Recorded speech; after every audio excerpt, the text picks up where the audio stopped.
मित्रों, जीवन एक विशाल युद्ध भूमि है जहां हर कोई कभी न कभी अर्जुन की तरह उलझनों के जाल में फंस जाता है।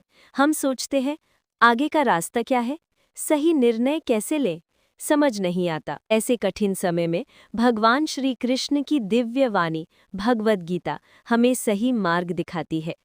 ये ग्रंथ न केवल प्राचीन ज्ञान है, बल्कि आज की व्यस्त जिंदगी के लिए भी एक अमूल्य मार्गदर्शक है।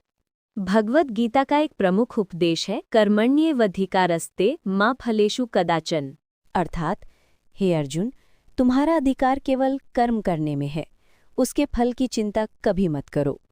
फल की आसक्ति तुम्हें बंधन में डालती है, जबकि निष्काम कर्म मुक्ति का द्वार खुलता है। सोचिए जरा, यदि एक किसान बीज बोते समय ही फसल की चिंता में डूब जाए, क्या होगी, कितनी, कब आएगी, तो क्या वो कभी खेती कर पाएगा? बिल्कुल नहीं। उसे तो बस बीज बोना है, खेत की सिंचाई करनी है, खरपतवार हटानी है और बाकी सब परिणाम ईश्वर की इच्छा पर छोड़ देना है। प्रकृति अपना काम करेगी, मौसम बदलेगा, लेकिन किसान का कर्म ही उसकी शक्ति है। गीता हमें सिखाती है कि हर काम को पूरे मन, आत्मा और निष्ठा से करो, चाहे वो छोटा हो या बड़ा। हर कर्म में समर्पण हो। सफलता और असफलता तो जीवन की यात्रा के मात्र पड़ाव है, वे स्थायी नहीं। हार से कभी मत डरो, क्योंकि हर हार एक नई सीख देती है जो तुम्हें और मजबूत बनाती है और अंततः जीत की ओर ले जाती है। याद रखो, महान योद्धा वही है जो गिरकर फिर उठता है।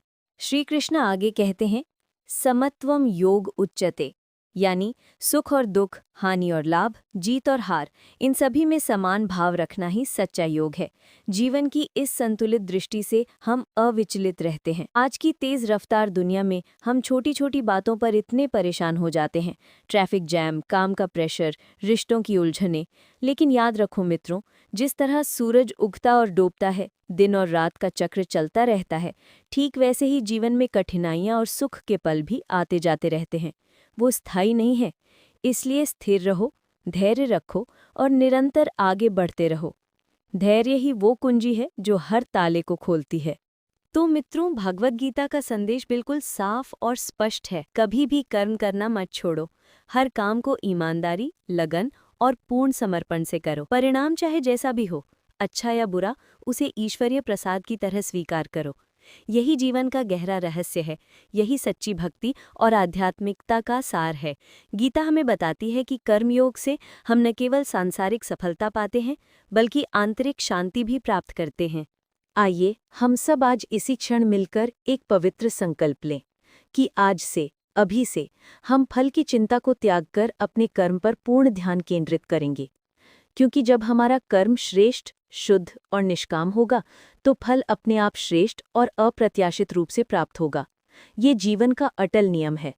जय श्री कृष्ण, जय भगवद गीता।